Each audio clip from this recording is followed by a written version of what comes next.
When the Prophet ﷺ arrived in Medina, remember, he was taking a whole group of immigrants from Mecca to Medina. They don't have family, they don't have welfare, they don't have council or government housing. They're coming here, they have nothing. They've left their family behind, their professions behind, their trade, their wealth. They've left everything behind to come to Medina in order to rebuild a new society based on the principles of La ilaha illallah Muhammadur Rasulullah sallallahu alayhi wa sallam. And the first institution that the Prophet ﷺ builds is what he calls the institution of al-ikha, of brotherhood and sisterhood.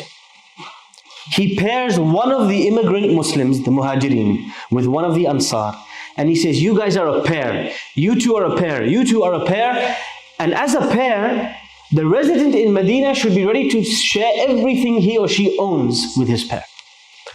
Salman al-Farisi with Abu Darda, this Sahabi with that Sahabi.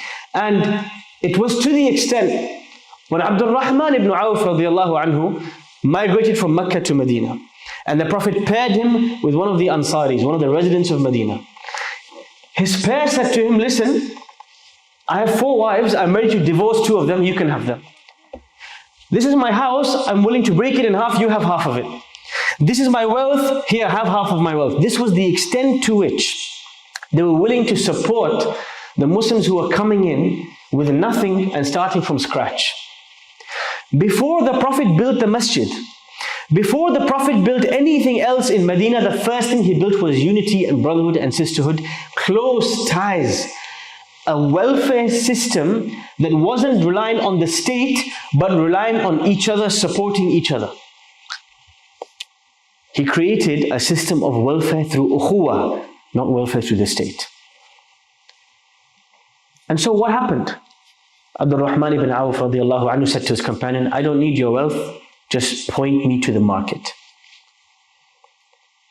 But this was the cushion, this was the brickwork, the foundations that created a society built on La ilaha illallah. You see, before the Prophet created the institution of brotherhood-based welfare, on what basis were people united?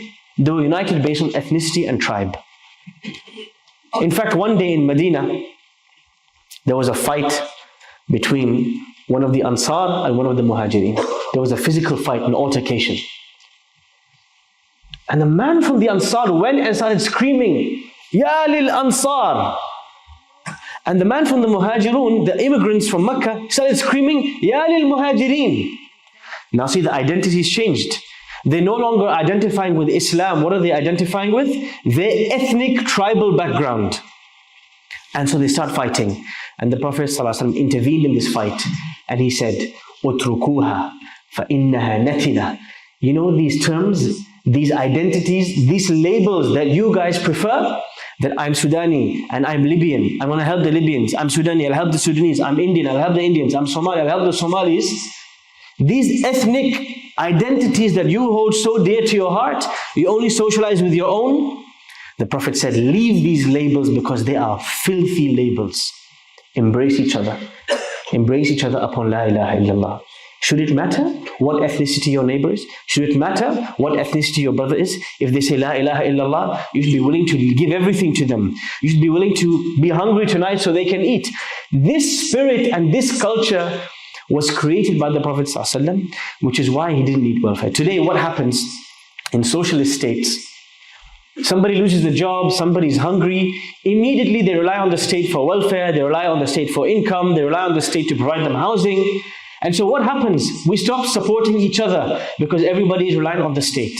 And our brotherhood weakens, our sisterhood weakens. We become individualistic. Nobody cares about their neighbor. Nobody's checking up on their friend. Nobody's saying, somebody just moved to the city. Are they okay? Do they need help? How can I help you? We've lost the spirit of khidmah, of service, of brotherhood, of sisterhood. And we have become mired in our tribalism, in our ethnicity. A lot of masajid are ethnic clubs. People know this is the masjid for that ethnicity. This is the masjid for that ethnicity. Alhamdulillah, this is not one of those masjids, but there are masjids like that. They've become ethnic clubs. And we have lost the spirit of brotherhood. This is the first institution that the Prophet ﷺ invested in. He built, he taught, and he paired people together so that the Muslims who were in Medina, to create this new model of society, you cannot create it from people who are tied to their ethnicity, tied to their tribe, tied to their language, to their postcode, to where they live. No, they have to be tied to La ilaha illallah and brotherhood based on La ilaha illallah. Imagine if Masjid Abu Huraira had a campaign called the Ukhuwa campaign, and anybody who's newly moving into this area, that the Masjid would pair them with somebody who's already living here to provide them with support. Imagine anybody who loses their job from this community, that the Masjid pairs them with somebody from the same profession to help them find a job. Imagine somebody who loses their housing or can't pay rent, the Masjid pairs them with somebody who can pay them zakah. Imagine if the Masjid could be the center of the institution of ukhuwah, of brotherhood between us. This is the first institution the Prophet built. The second institution, which really preceded coming to Medina, and it was before he came to Medina, it was the institution of Darul Arqam, the education of young, of new Muslims, of old. People would convert to Islam in Mecca, and for 13 years he only did one thing. He brought them together, no matter where they were from, male or female, young or old, and he taught them in a structured manner what their deen was about. Those 13 years, there were no rules, no salah, no zakat, no fasting. What was he teaching them?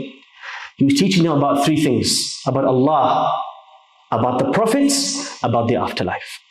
Today, if you look at our madrasas, you look at the evening schools, the supplementary schools, the Islamic primary schools, but not just that. What about a madrasa for adults? How many adults don't understand these basic things? How many adults don't know the meaning of Al-Fatiha, of Qul Huwallahu Ahad? They don't know what they're saying in Salah. Adults need a basic Islamic education just like children. This was the institution the Prophet built in Mecca. He called it Darul Arqam. Is the place for young and old to come and get a basic education in Islam, centered around the meanings of the Quran, centered around Surah Qaf, Surah Naba, centered around Surah Al-Qari'ah, Surah Al-Ghashiyah. They would understand these surahs, understand the meanings and how to act on these surahs. The Sahaba tell us the Prophet ﷺ would teach them 10 verses at a time, but it wouldn't be about memorization. It would be about understand these verses, apply these verses in your life, then you'll move on to the next 10. And this is how the Sahaba grew up in his presence, and this is how they were cultured in his presence. Jundub ibn Abdullah narrates, كنا فتيانا حزاورة حول رسول الله صلى الله عليه وسلم فتعلمنا الإيمان قبل أن نتعلم القرآن ثم تعلمنا القرآن فازددنا به إيمانا. He said, we used to be young boys around the Prophet, peace be upon him. We learned our beliefs, why we believe what we believe. What's the reason we believe our belief system? Is it just random? Is it because my father told me to believe these things, or is there really proof? We learned this first and understood this first, then we learned the meanings of the Quran, and it increased our faith. This was the curriculum that built the greatest men and women on the face of this earth. Darul Arqam. When the Prophet arrives in Medina, he converts this to a new institution. The Masjid, Masjid Quba. The Masjid was a community center. The Masjid was a hospital. The Masjid was a communal gathering place. The Masjid was a homeless shelter. Ahlul Sufa were living in the shade of Masjid al-Nabawi. It was a homeless shelter. It was a kitchen that provided free food. Everything, life surrounded upon this Masjid. It wasn't just a place to pray.